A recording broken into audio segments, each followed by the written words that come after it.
scream of sirens and the sobs of survivors after a rumble and a roar in the middle of the night. The earth shook in central Italy at 3:32 this morning, and the government says whole towns have been crushed into rubble by a powerful earthquake. Almost 100 people are dead, but there are still survivors and bodies of victims buried under collapsed buildings.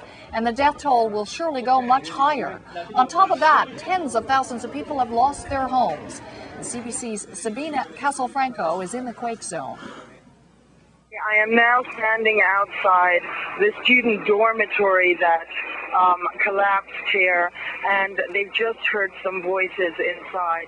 There are believed to be 6 students that are still unaccounted for, and so now that they've heard voices, they are listening very carefully because they believe some of these, or maybe 1, 2, 3, maybe more, may be still alive, so they're digging.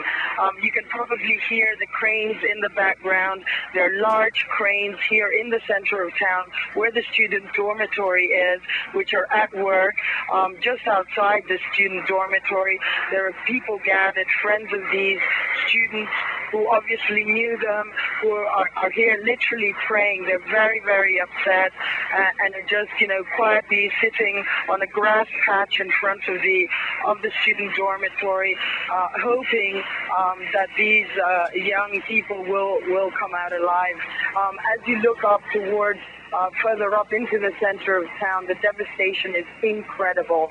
I am looking towards a church which is just near the student dormitory, and the whole of the side of the one wall has gone. I can see the cross where the altar is inside. I mean, the entire wall just collapsed, and you can see the debris on the ground.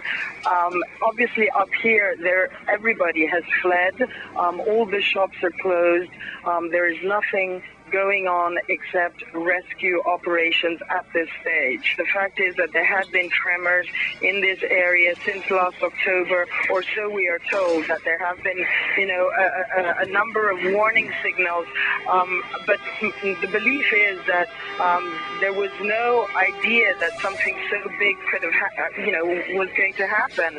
And so, the population certainly wasn't ready for it. However, it must be said that the rescue operation it has been going very well. There is a lot of effort. I mean, Italians are not new to earthquakes. We remember the earthquake in Assisi a few years back, and even here in 1997 there was a big earthquake.